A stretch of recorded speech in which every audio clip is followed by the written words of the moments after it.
몇 년 전 나는 한적한 시골 마을에 위치한 작은 펜션에서 친구들과 함께 주말을 보내기로 했다. 그곳은 도시와는 달리 밤이 되면 깜깜한 어둠이 내려앉아 별빛만이 우리를 비추는 그런 곳이었다. 도착했을 때 펜션 주인은 마치 우리를 기다렸다는 듯이 문을 열어주었다. 그는 친절하면서도 어딘가 모르게 기묘한 미소를 띠고 있었다. 펜션은 오래된 2층 건물이었고 다소 낡은 외관이었지만 안은 깔끔하게 정돈되어 있었다. 우리가 머물 방은 2층에 있었고 창문 너머로는 끝없이 펼쳐진 숲이 보였다. 첫날 밤 우리는 오랜만에 모인 만큼 술을 마시며 즐거운 시간을 보냈다. 시간이 흘러 하나둘씩 잠자리에 들었고 나 또한 피곤한 몸을 이끌고 꿈나라로 향했다. 그런데 한밤중에 이상한 소리에 잠이 깼다. 멀리서 들려오는 듯한 발자국 소리와 속삭임이었다. 친구들이 장난을 치는 건가 싶어서 무시하려 했지만 소리는 점점 가까워졌고 이내내 문 바로 앞에서 멈췄다. 심장이 두근거리며 낯선 공포가 엄습했다. 소리는 그곳에서 잠시 머무르다 이내 사라졌다. 다음날 아침 친구들에게 이 이야기를 했지만 아무도 그런 소리를 듣지 못했다고 했다. 그저 꿈이었겠거니 하며 넘어갔다. 둘째 날 밤이 되자 우리는 또 다시 술을 마시며 늦게까지 떠들었다.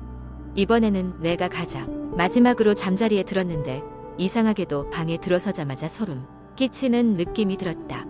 나는 문을 잠그고 불을 끈 후 이불을 뒤집었었다. 그리고 그날 밤 또다시 그 소리가 들렸다. 발자국 소리는 이번에는 더 선명하고 가까웠다. 점점 다가와 내 방문 앞에서 멈췄고 그 뒤에 이어지는 낯익은 속삭임, 나와 놀아줘. 뭔가 흐느끼는 듯한 음성이었다. 나는 몸을 일으켜 문을 열고 싶었다. 그러나 공포에 사로잡혀 꼼짝할 수 없었다. 소리는 조금 더 머물다가 서서히 멀어져 갔다. 다음날 아침 나는 이 일을 친구들에게 다시 이야기했다. 이번에는 모두에게 진지하게 들리기를 바랐다. 그런데 놀랍게도 그중 한 친구가 같은 소리를 들었다며 증언했다. 이상한 일이 벌어지고 있다는 것을 이제 확신할 수 있었다. 우리는 펜션 주인에게 갔고 이곳이 혹시나 문제가 있는지 물어봤다. 주인은 잠시 머뭇거리더니 그 집이 한때 병원으로 쓰였고 그곳에서 안타깝게 생을 마감한 한 아이의 영혼이 아직도 떠도는 것 같다는 이야기를 들려주었다.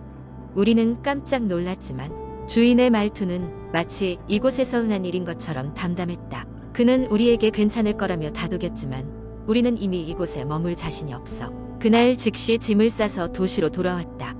그 후로도 한동안 그날 밤에 소리와 속삭임이 머릿속에 맴돌았다. 다시는 그 펜션 근처에 가지 않겠다고 다짐했다. 여전히 이해할 수 없는 그날 밤의 경험은 머릿속에 생생하게 남아있다. 아마도 그 아이의 영혼은 여전히 그곳 어딘가에서 새로운 친구를 기다리고 있을지도 모를 일이다. 두 번째 이야기. 한국의 인터넷 커뮤니티에는 수많은 공포 이야기가 돌아다니고 있습니다. 이러한 이야기들은 때로는 실화에 바탕을 두기도 하고 때로는 단순히 사람들이 상상력에서 비롯되기도 합니다. 지금부터 소개할 이야기는 흔히 접할 수 있는 공포썰을 기반으로 조금 더 길고 상세하게 전개해 보겠습니다. 어느 새벽 평범한 직장인인 김민수 씨는 야근을 마치고 집으로 향하고 있었습니다. 그의 집은 서울 외곽에 있는 작은 아파트로 회사에서 집까지 가려면 자정이 넘는 시간이 다 되어서야 도착할 수 있었습니다. 그날도 여느 때와 다름없이 무겁게 흐르는 피로감을 느끼며 엘리베이터에 올라탔습니다. 엘리베이터 문이 닫히고 층수를 누르려던 순간 민수 씨는 등 뒤에서 이상한 인기척을 느꼈습니다. 고개를 돌리니 한 할머니가 고개를 푹 숙인 채 서 계셨고 민수 씨와 눈이 마주쳤습니다. 할머니는 부스스한 머리에 낡은 회색 스웨터를 입고 있었는데 그 모습이 어딘가 낡고 흐릿하였습니다. 민수 씨는 평소 잘 마주치지 못한 이웃이라 생각하며 인사를 건넸지만 할머니는 대답하지 않았습니다. 엘리베이터가 목적층에 도착하자 민수 씨는 자연스럽게 내렸습니다. 그런데 할머니도 같은 층에서 내리셨습니다. 문 앞에 도착한 민수 씨는 주머니에서 열쇠를 꺼내 문을 열었는데 그 순간 그는 주변이 너무나도 조용하다는 것을 깨달았습니다. 마치 세상이 정지한 듯한 그 정적은 기묘한 긴장감을 불러일으켰습니다. 문을 열고 들어가려는데 다시 한번 등 뒤에서 인기척이 느껴졌습니다. 아직도 거기에 서 있는 할머니. 민수 씨는 약간의 불안감을 느끼며 할머니, 도움이 필요하세요? 라고 물었습니다. 그러나 답변은 돌아오지 않았고 할머니는 이제 그를 뚫어지게 바라보고 있었습니다. 그 시선이 너무나도 날카롭고 불편했습니다. 민수 씨는 조심스럽게 문을 닫고 서둘러 집으로 들어갔습니다. 그날 밤 이상하게도 몸이 무겁고 잠이 오지 않았습니다. 이상한 느낌을 지울 수 없어 뒤척이던 중 창문에서 이상한 그림자가 어른거리는 것을 보았습니다. 놀란 마음에 창문을 확인하기 위해 다가갔는데 창문 밖에는 아까 본 할머니가 서 있었습니다. 9층 높이의 아파트에서 할머니는 아예 창틀에 붙어 있었던 것입니다. 극도의 공포감에 뒤로 물러선 그는 이건 현실이 아닐 거야 라고 스스로를 위로하며 다시 침대에 누웠습니다. 그러나 할머니의 시선은 뇌리를 떠나지 않았습니다. 시간이 지나 새벽이 밝아오자 민수 씨는 밤사이 있었던 일이 단순한 악몽이었기를 바라며 출근 준비를 했습니다. 엘리베이터를 타고 출근하려고 할 때 바닥에 놓인 종이 한 장을 발견했습니다. 다음엔 함께 하자라는 메시지가 흐릿하게 쓰여 있었습니다. 민수 씨는 온몸에 소름이 돋았지만 이를 무시하고 서둘러 엘리베이터에 타서 직장으로 향했습니다. 이후 며칠간 민수 씨는 할머니를 다시 마주치지 않았습니다. 그러나 그 사건 이후로 밤마다 누군가 그의 집 창문을 두드리는 소리가 들리곤 했습니다. 용기를 내어 창문을 열어보면 아무도 없었지만 그 소리는 그의 불안감을 가중시켰습니다. 결국 민수 씨는 그 아파트에서 이사를 하기로 결심하게 되었고 새 집으로 이사 후에는 다시는 그 할머니를 보지 않았습니다.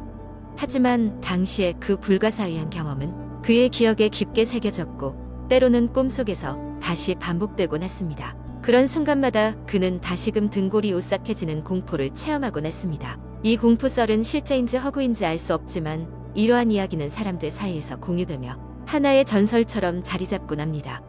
공포 이야기는 그 자체로도 무섭지만 현실 세계와 경계가 모호할 때 더욱 두려움을 불러일으키는 것 같습니다. 세 번째 이야기. 어느 작은 마을에 민수라는 소년이 살고 있었다. 민수는 늘 호기심이 많아서 친구들과 함께 마을 주변을 탐험하곤 했다. 그 중에서도 특히 오래된 폐가 가민수에 관심을 끌었다. 마을 사람들은 그 집을 귀신의 집이라고 불렀고 주변을 지나갈 때마다 아이들에게 항상 그곳에 가까이 가지 말라고 경고하곤 했다. 하지만 민수는 친구들과 함께 그 집에 가보고 싶어 견딜 수 없었다. 어느 날 친구들과 함께 폐가를 탐험해 보기로 결심했다. 늦은 오후 해가 뉘엿뉘엿 저물 무렵 민수와 친구들은 폐가 앞에 모였다. 집은 정말로 오래돼 보여서 마치 조금만 건드리면 무너질 것만 같았다. 창문은 지저분했고 앞마당에는 잡초가 무성하게 자라 있었다. 들어가 보자. 민수가 먼저 용기를 냈다. 친구들은 약간 두려워했지만 민수가 앞장을 서자 차례로 그를 따라 나섰다. 집 안에 들어가자 그들은 후회하기 시작했다. 집 안은 어둡고 쌀쌀했으며 먼지와 거미줄이 군데군데 쌓여 있었다. 아이들이 집 안을 둘러보던 중 갑자기 이상한 소리가 어디선가 들려왔다. 쿵, 쿵, 둔탁한 발소리 같기도 하고 아니면 무엇인가 부딪히는 소리 같기도 했다. 아이들은 갑자기 정적에 사로잡혔고 숨소리조차 낼 수 없었다. 민수가 겨우 용기를 내었다. 2층에서 나는 소리야. 가보자. 계단을 천천히 올라가자. 발소리가 점점 더 크게 들렸다. 아이들은 손에 땀을 쥐며 2층 복도를 따라 걸었다. 갑자기 한 방의 문이 저절로 삐걱거리며 열렸다. 그들은 그 방 안으로 조심스럽게 다가갔다. 방 안은 더욱 어두워졌고 한기가 느껴졌다. 그때 방 구석에서 희미한 빛이 반짝였다. 무슨 빛이지? 호기심이 강한 민수가 그 빛을 향해 걸어갔다. 그가 가까이 다가가자 빛의 정체는 오래된 손전등이었다. 호기심에 손전등을 집어들자 손전등이 갑자기 켜지며 방 안을 비추었다. 그 순간 그들은 벽에 걸린 거울 안에 자신들의 모습 외에 다른 형체를 보았다. 거울 속에는 누군가 이들을 지켜보는 형체가 있었다. 마치 물속에 잠긴 사람처럼 모습이 흐릿했지만 분명히 사람이었다. 형체는 창백한 얼굴로 아이들을 응시하며 작은 소리로 무언가 중얼거렸다.